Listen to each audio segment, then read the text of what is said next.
Ok, bon, on va commencer, et puis de toute façon, il y aura une rediff prochainement.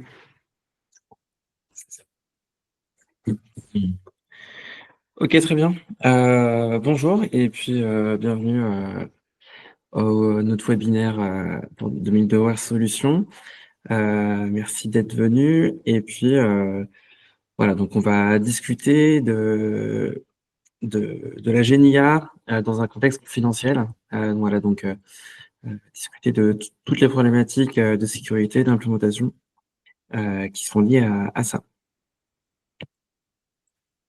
Ok, très bien. Je vais commencer à prendre la parole. Donc, moi, je suis Lionel Lenné, je suis le gérant de Medivar Solutions, je suis architecte solutions. Et donc, effectivement, nous avons créé en 2015 un cabinet de conseil en architecture de systèmes d'information. Effectivement, on est expert dans l'accompagnement et la mise en place de solutions middleware. Euh, et ce qui va nous intéresser fortement là, c'est la filiale Middleware Edition pour laquelle on a mené ces travaux justement de GNIA. Baptiste, effectivement, notre expert IA, va vous parler de ce que nous faisons actuellement, ce que nous avons entrepris. Voilà. N'hésitez pas en tout cas à poser des questions et à interagir. Nous répondrons avec grand plaisir. Voici rapidement en tout cas nos clients Middleware Solutions.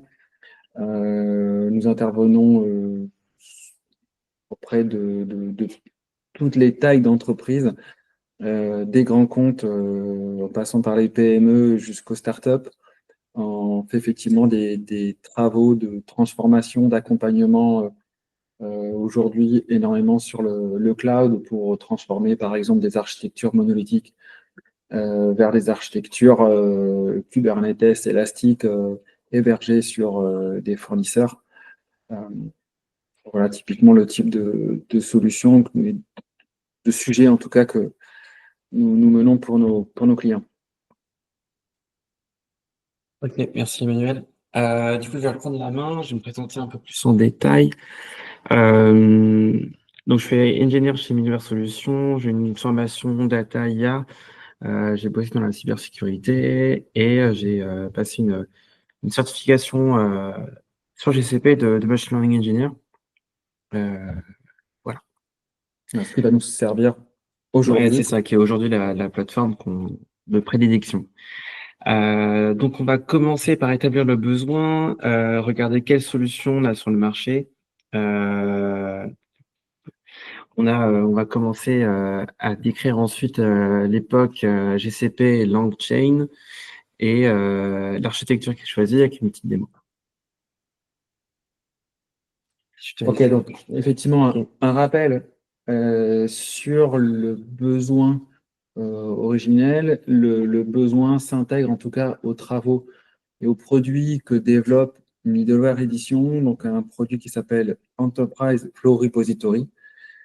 Et comme vous pouvez le voir ici, c'est une panoplie finalement de fonctionnalités pour observer, superviser, prendre des décisions, euh, pouvoir comparer en tout cas les résultats pour permettre à des équipes métiers et des équipes IT de comment dire, visualiser et comprendre les flux de données. Donc c'est dans le slide d'après, on voit très bien la problématique. Je vais passer assez vite parce que Baptiste va nous parler de technique. Et donc, pourquoi on a besoin de Genia et pourquoi effectivement on a cette problématique de confidentialité qui sera aussi très facilement reproductible. C'est un besoin que toutes les entreprises ont. Donc là, effectivement, on reste focalisé sur un besoin particulier, sur VFR, mais c'est vraiment très générique. Donc le constat, c'est que comme nombreuses d'IHM, effectivement, on a un outil qui a des IHM complexes, qui sont riches, mais qui nécessitent en tout cas une formation indispensable avec un contexte spécifique, c'est-à-dire un contexte métier sur lequel il faut une montée en compétences.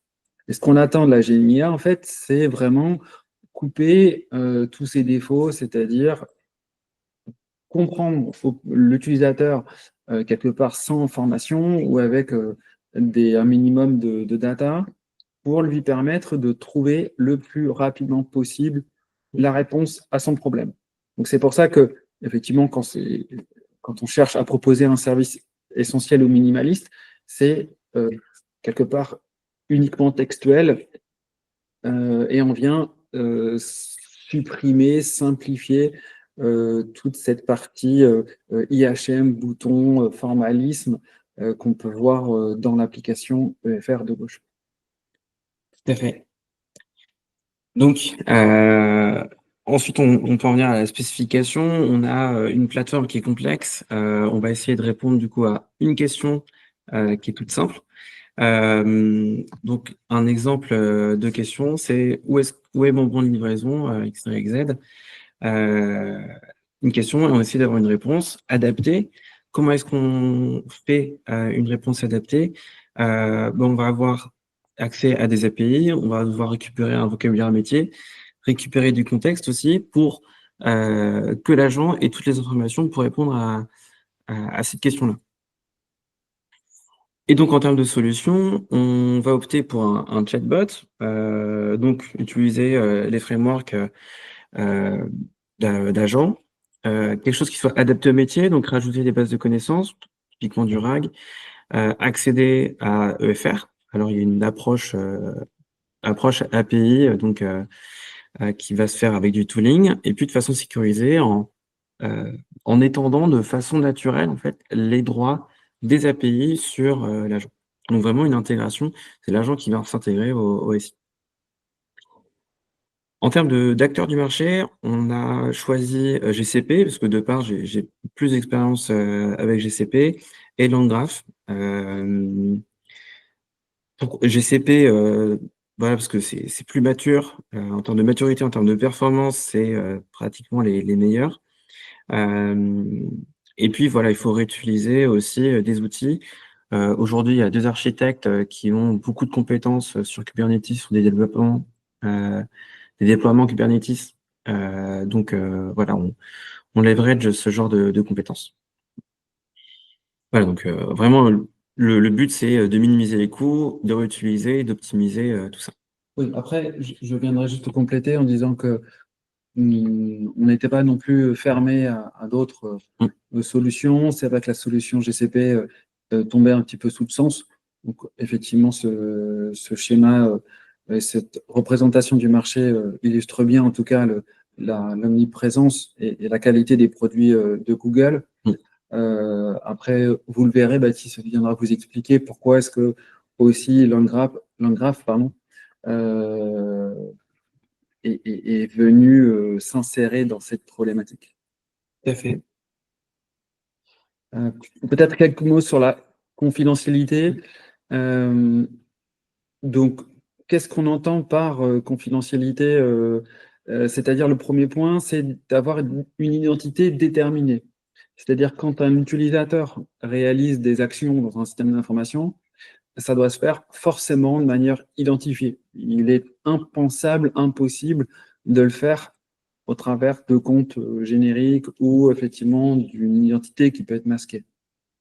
Donc, ça va être notre postulat de base pour cet agent IA qui se devra effectivement d'utiliser une identité particulière, l'identité de l'utilisateur, du client, pour lui permettre d'avoir un accès authentifié aux données qu'il va manipuler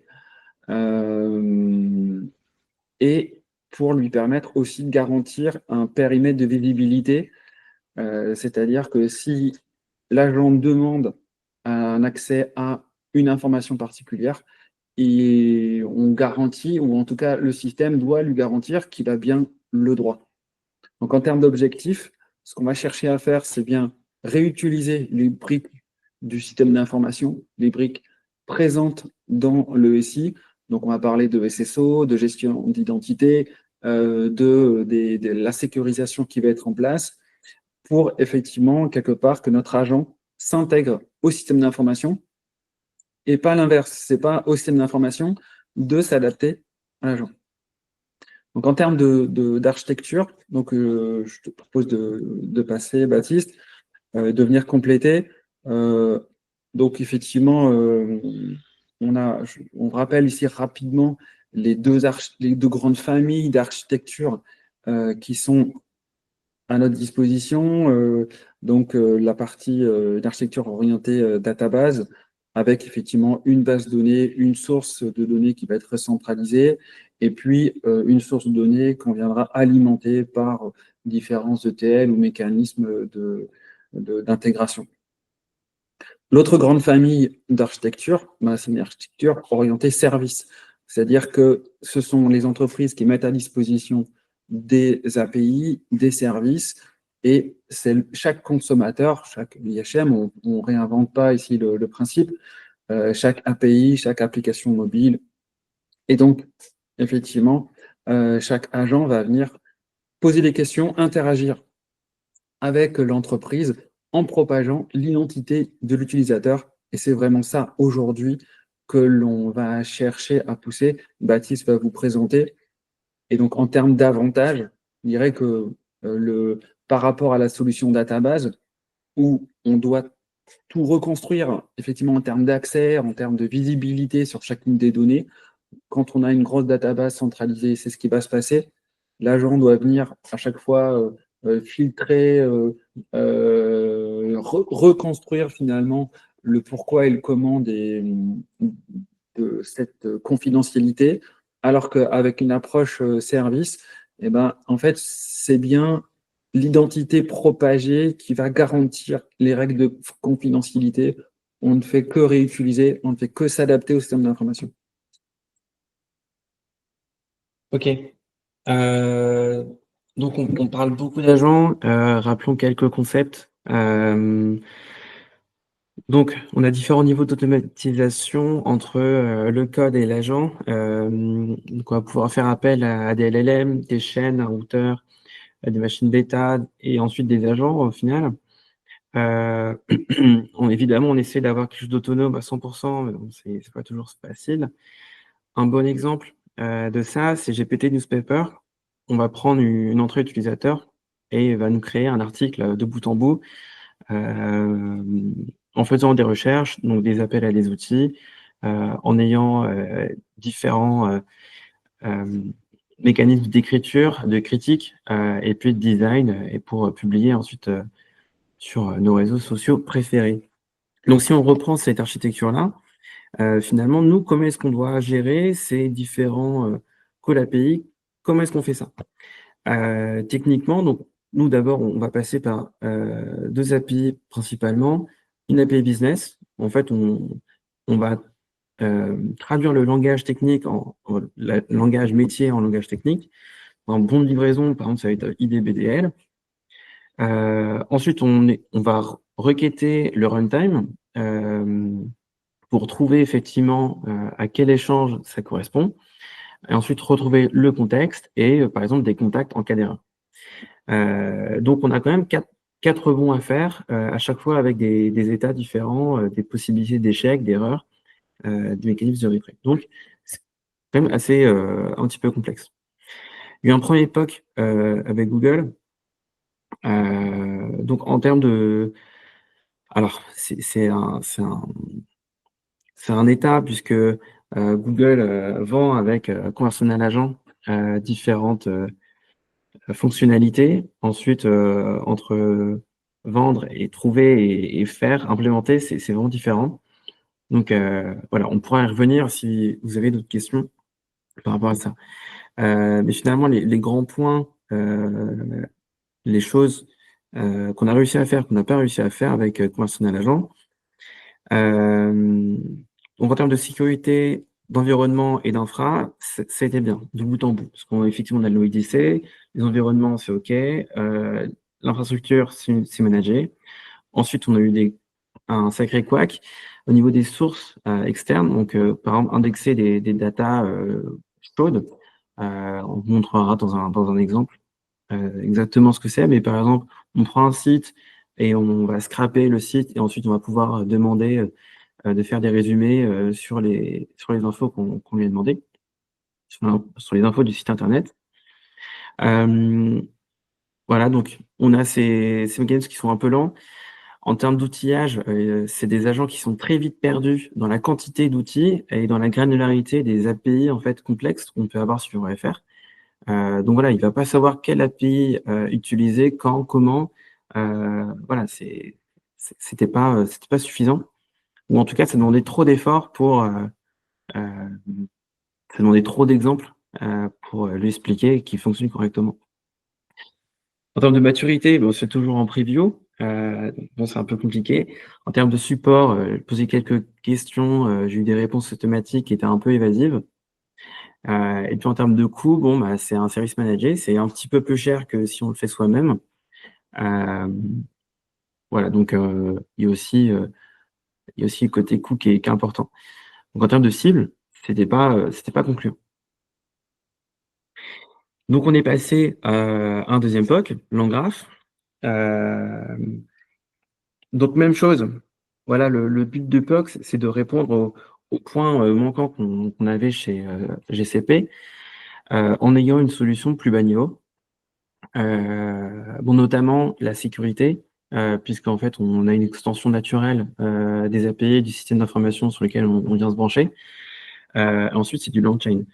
Donc, en termes d'implémentation actuelle, effectivement, il y a le multi-agent et les connecteurs qui sont un petit peu moins bien, mais on a un bien meilleur tooling et puis on arrive à indexer tes données chaudes, faire du RAG, des choses plus intéressantes. Ok, donc en termes de synthèse, donc l'OIDC est native, donc ça c'est bien. En termes d'environnement, bah, c'est naturel, hein, c'est du développement standard Python. En source externe, on arrive à indexer par exemple un site en quelques secondes, voilà, plus en quelques minutes. En termes d'outillage, bah, en fait, on vient se brancher directement sur les API de FR. Ça, c'est pratique. En termes d'infrastructure, c'est du Kubernetes. Donc, on a des architectes qui ont déjà l'habitude de faire ça, donc c'est assez bien fait. Sinon, le LangGraph, bah, c'est open source. Bon, c'est aujourd'hui LangChain, quand même, ça reste l'un des frameworks les plus utilisés. Donc c'est bien. En termes de support, bon, c'est de la communauté, donc ça peut être un peu long. Mais sur les coûts, bah, pour le coup, on est vachement compétitif parce qu'on peut choisir, OK, quel provider on prend, quel DB, etc., etc. Donc au final, la cible est atteinte et on a une meilleure implémentation. En termes d'architecture, au final, ça nous donne ça, c'est assez simple. Donc, vu qu'on tourne sur Kubernetes, on fait des services dans Docker. On a un front-end, un back-end, et on a aussi un Oyama, on a déjà un serveur Elasticsearch, et puis on a aussi EFR qui tourne dans le même cluster. Euh, Alors, pour préciser ouais. quand même, donc effectivement, ici, on retrouve EFR, mais en fait, on peut extrapoler et vraiment imaginer toutes les API d'un système d'information, des API euh, sur un wiki, des API sur un- un WMS ou un ERP SAP. En fait, vraiment, cette approche de venir compléter et utiliser cet agent par des API, ça se fait extrêmement nativement. Ouais, Voilà. c'est vraiment naturel. Surtout que, vu que côté EFR, Euh, il y a une idée d'API first. On a les contrats directement, donc on peut générer. Il y a des outils pour générer euh, les clients en Python, et donc on a juste à faire un wrapper autour et c'est bon, on a un outil. Donc en termes d'outils, d'extensions tierces, je veux dire, c'est vachement pratique et c'est vachement rapide. Euh, C'est ça. Donc, ouais. effectivement, ici, cette architecture Genia, Baptiste, tu reviendras, je pense, sur la capacité, en tout cas, à venir utiliser Mistral ou Gemini Mm. ou faire du local, parce que ça a été aussi une de nos questionnements. C'est-à-dire, est-ce qu'à un moment donné, on peut se débrancher de Gemini pour une question de coût, pour une question de confidentialité encore plus importante, Mm. euh, ou effectivement avec tout ce qui se passe, en tout cas avec les problématiques de taxes de produits américains, on peut effectivement aussi se sécuriser avec ce type d'approche. Ou même DeepSeek qui aujourd'hui effectivement fait de l'inférence, mais il y a bon, ils censurent pas mal de choses, quoi. On ne sait pas non plus ce qu'ils font avec les données. Donc c'est important d'avoir la possibilité de choisir et de se dire, OK, bah, je veux pas que mes données partent des données sensibles, parce qu'effectivement, on traite avec des API qui auront accès à des données sensibles. Donc, faut faire attention, il faut se donner le choix en fonction de ce que le client souhaite implémenter.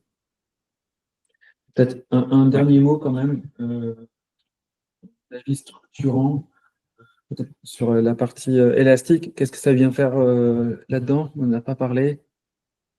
Alors, Elastic, c'est le moteur qu'on utilise pour faire du RAG. Voilà, tout simplement. Et ça nous permet d'être vite, d'être très modulaire, d'être efficace en fait dans la façon dont on fait les choses, dont on scale. Euh, voilà, c'est tout simplement hyper rapide. C'est pas du Redis ou autre chose, mais voilà, c'est Alors, je vais quand même ouais, préciser, tu n'oses pas le dire, mais niveau sécurité. en fait, effectivement, Elastic, l'organisation qu'on a pris dans Elastic, qu'on a choisi, nous permet justement d'isoler chaque environnement, chaque utilisateur les uns des autres. Et donc, grâce à justement cette double capacité d'élasticité et aussi d'isolation, de ségrégation des datas, et ben, effectivement, on arrive à produire que chaque utilisateur en bout de chaîne que l'on voit à gauche sollicitera en tout cas EFR ou les LLM avec un contexte particulier. Tu me fais une démo juste après, Baptiste. Euh, et donc, il n'y a aucun mélange en termes de données entre deux utilisateurs. C'est très important, vraiment, chaque compte, chaque utilisateur final, pardon, est bien dans un écosystème bien différent, distinct. Ouais, tout à fait. Et en même temps, bon, on part. Ok, voilà. Donc, pour souligner le fait qu'effectivement, on avait accès à EFR via des clients qui sont générés automatiquement. Voilà. Donc, les wrappers d'API sont super simples à faire. Donc, c'est bien. Euh, c'est une solution. À un moment, il faut parler de coût. Alors, c'est une estimation que j'ai faite il y a un peu plus d'un mois et demi. Euh, pour Gemini 1.5 et 2.0. 2.0 qui est sorti, la 2.0 Pro qui sera un peu plus cher. Enfin bon, ça compare quand même une VM cloud en faisant tourner soit du Llama, soit du DeepSeek.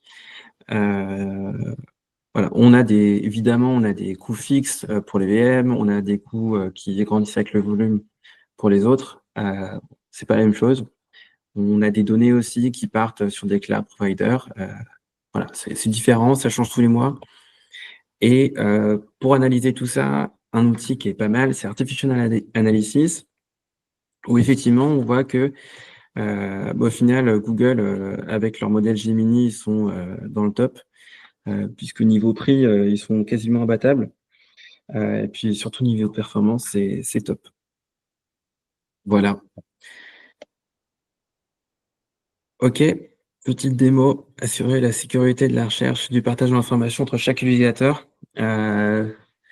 Voilà, Avant, Baptiste, est-ce que ça marche? Est-ce que ça fonctionne? ouais, ça fonctionne. Alors, je peux vous faire une démo, soit j'ai préparé, j'ai préparé quand même un autre truc au cas où. Alors, OK. Hmm. Donc, Partage ton écran, ouais. ta fenêtre, je sais pas. Alors, là, on est donc sur la plateforme de FR. En fait, ce qu'on veut avoir, nous, c'est, par exemple, on est en intégration, c'est des données de test. En fait, ce qu'on veut savoir, c'est aujourd'hui, on a un système d'information, il y a un utilisateur métier qui a une référence, et donc quand il a une référence métier, bon, hop, on va voir, et puis effectivement, il y a une fiche client, elle a telle valeur, et puis est-ce qu'elle est en succès ou est-ce qu'elle est en erreur? Ça, c'est ce qu'on veut savoir. À quoi ça sert? Bah, il peut faire, si elle est en erreur, est-ce qu'il faut qu'il la renvoie? Est-ce qu'il faut rejouer l'exemple? Voilà. Bon, tout simplement, on peut prendre cette médiation, enfin, on peut prendre la trace qui a été générée. Partage ton écran. Hop. Et donc là, on arrive sur un texto EFR. On peut, on peut se login. On se login, par exemple, avec notre utilisateur test Alice. Hop. Et donc là, on a accès au chat. Et on peut lui demander peux-tu me trouver l'échange fiche client? J'espère que ça marche. Hop. Et donc, il va aller nous chercher dans EFR, effectivement, l'échange. Donc, OK, on a bien l'échange, fiche client, propagation des fiches clients, customer, début de la date, et celui-là, il est en erreur. Donc, il a trouvé celui 14/7 en erreur. Donc, il y a peut-être un autre. Mais c'est très bien. Voilà, il nous a trouvé celui-là. En fait, ce qui est super dans cet exemple-là, c'est que finalement, en quelques clics, en 20, trentaine de secondes, effectivement, Baptiste, via au travers des IHM, il a manipulé l'application Mm. et on voit bien qu'ici, juste en format textuel, en posant une simple question, eh ben, on récupère une information simplifiée, une information qui est juste, qui a été calculée il y a quelques instants. Ouais, c'est ça. Donc, on est vraiment sur une information Une en temps information chaude. réel, Ouais. une information chaude, parce que effectivement, il y a différentes températures d'information à manipuler. Effectivement, on ne manipule pas les données chaudes de la même manière que les données froides. Mais en tout cas, ici, le chatbot, il a vraiment accès à de l'information en temps réel, de l'information issue des outils de l'entreprise. Et comme vous avez pu le voir juste avant, il s'est identifié, je ne sais plus quel utilisateur tu as pris, mais en tout cas, c'est bien la personne qui Ouais. se connecte et qui manipule son chat. Et c'est bien le chat et toute sa visibilité, toute sa confidentialité, en tout cas, qui est respectée au travers de cet agent. Ouais, on crée pas de brèche, il n'y a pas de maillon faible dans dans l'intégration qu'il y a. Voilà, le but, c'est vraiment de se dédouaner de la sécurité, de la dédouaner au système d'information existant. Donc, voilà, c'est simple, mais en même temps, c'est efficace. OK. Et tu as préparé une petite vidéo Ouais, aussi, c'est ça. peut-être que tu peux la commenter. Hop. Donc, on avait premier exemple au cas où. Voilà, même exemple. Et puis, une petite vidéo qui nous présente en fait deux utilisateurs différents euh, qui vont, euh, qui vont demander des informations à un géré, donc par exemple un site web. Bon, à gauche, on lui parle en anglais, à droite, on lui parle en français. Jusque-là, rien de méchant. Donc, on va sur Wikipédia, hop, et on prend une page au hasard. Bon, je fais quelques tours avant d'avoir un truc bien spécifique, quelque chose qu'ils connaissent pas, et qu'on soit sûr que ce soit pas euh, quelque chose qu'il a appris par hasard. Voilà, bon, Derrière, tu lisais quel LLM? Mistral, Mistral Large. Donc, pas chez Google, mais voilà. Donc, on lui demande, OK, est-ce que tu peux m'enregistrer tout ça? Et puis, OK, bon, il fait du franglais, il nous répond en français, mais tout marche. OK. Et donc, ensuite, on va lui demander, est-ce que tu peux me dire ce que tu connais à propos de cette cathédrale, du musée de la cathédrale?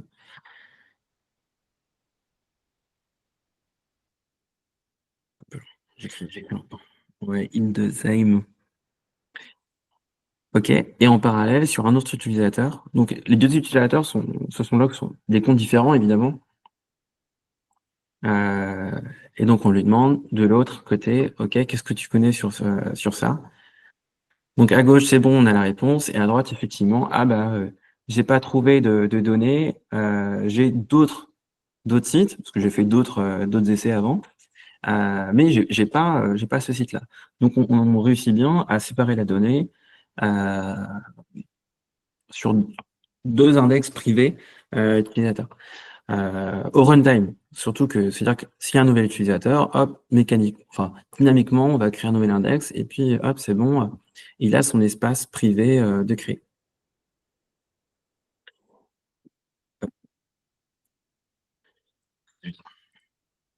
Ok. Donc en termes de résultats, entre EFR et Text to EFR, notre agent conversationnel, on a un temps de recherche qui est diminué presque x10, parce qu'effectivement, on a juste copié-collé notre valeur d'échange, et puis il l'a trouvé. En termes d'interface, bon, bah, l'interface du FR, moi je la connais, je parcours assez rapidement, mais il faut quand même trouver, alors que une messagerie instantanée, bon, c'est tout simple. On imagine une intégration à Teams, et puis ben, c'est encore plus simple, c'est encore plus rapide. En termes de prise en main, bah, voilà, c'est du chat, hein. Aujourd'hui, tout le monde utilise les LLM. Et puis en termes de coût, eh ben, il y a d'un côté EFR, la formation continue, dès qu'il y a quelqu'un qui rentre dans le milieu, tiens, bah, faut lui expliquer comment ça marche, ok, qu'est-ce que c'est ça, X, Y, Z, alors que le métier, il veut savoir si ça marche ou pas. Voilà, donc il n'y a pas besoin de cette formation continue. Il y a les coûts qui sont évidemment LLM, élastique, etc. Mais voilà, ça reste minime. Et en termes d'avancement, s'il y a des curieux par rapport euh, à l'état d'avancement de texte ou EFR, par rapport aux modules LangChain qui sont implémentés ou pas, aux choses à faire. Il y a quand même pas mal, il y a pas mal de bleu et un petit peu de rouge. Mais voilà, il y a de quoi faire et voilà, c'est bien. C'est déjà pas mal. Voilà, donc n'hésitez surtout pas à poser des questions, à garder le contact, à envoyer un message sur LinkedIn ou par mail si vous voulez les slides. Voilà, ce sera avec plaisir. Merci Baptiste. Alors, par contre, du coup, il faut que je remette les micros. Hop. Voilà, donc si certains ont des questions, n'hésitez pas. Ouais, une question ici. Bonjour, Régulaire, spécialiste dans le marketing et tout ce qui est système d'information. Votre solution, combien de temps vous la mettez, enfin, il faut compter combien de temps pour la mettre en place dans une PME, par exemple, une petite PME? Combien de Ouais, temps bah, pour la faire un solution, POC? ouais, ça peut être. Alors, effectivement, ça va être variable du nombre, comment dire, de portefeuille d'applications qui vont être appelées. On voit bien que dans le cadre de FR, effectivement, on est passé par tous les contrats OpenAPI, tous les contrats d'API, mais finalement, c'est assez rapide. On a effectivement une structure qui est extrêmement générique et portable. C'est ce qui nous intéressait aussi de montrer aujourd'hui, c'est que soit on a fait aller une extension à notre produit EFR, mais en tout cas, c'est une démarche qui peut se mettre en place de manière totalement générique pour mettre à profit les dizaines ou les centaines d'API qu'on peut retrouver dans les entreprises. Donc, effectivement, c'est assez rapide. Ouais. Bon, c'est assez rapide. S'ils sont sur GCP, qu'ils ont déjà un cluster Kubernetes, bon, c'est l'histoire de. Après c'est du run, ça, mais Voilà. en tout cas, sur la partie intégration, Ouais. on n'est pas du tout sur des choses extrêmement longues pour récupérer de la data, etc. On réutilise les comptes utilisateurs, on garde exactement les mêmes types d'accès. Et donc, effectivement, voilà, il faut créer ces questions. Donc, effectivement, il faut un expert pour faire ce paramétrage-là sur la partie apprentissage des LLM, sur la partie Mhm. exemple, préparation des réponses. Baptiste en parlera mieux. Mais en tout cas, c'est en soi euh, assez rapide quand même pour venir construire un LLM qui va mettre à profit, exploiter toutes les API d'un système d'information. Ok. Et peu importe le nombre d'API. Si, Si, en fait, évidemment. plus il y en a, plus ça va être long, c'est certain. Mais en tout cas, c'est quelque chose qui est maintenant que le formalisme et que le plus gros du travail est fait, voilà, il faut faire ces interconnexions pour effectivement expliquer à quoi va servir telle opération. Bon, bah, est-ce qu'on va chercher la liste des bons de livraison? Est-ce qu'on va chercher la liste des fournisseurs? Est-ce qu'on va chercher... voilà, ça, c'est ces petits outils, c'est ça, Baptiste, hein, on appelle ça des outils. Ouais. Eh ben, c'est ce qu'on va venir rajouter dans cette partie long chain et dans le packaging qu'aujourd'hui on a créé et qu'on propose. Ok, merci bien, merci.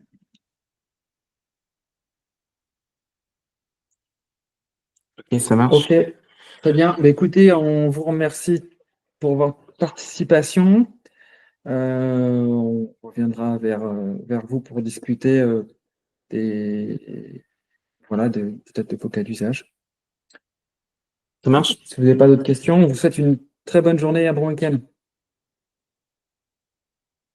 Bonne journée, bon Au week-end. revoir.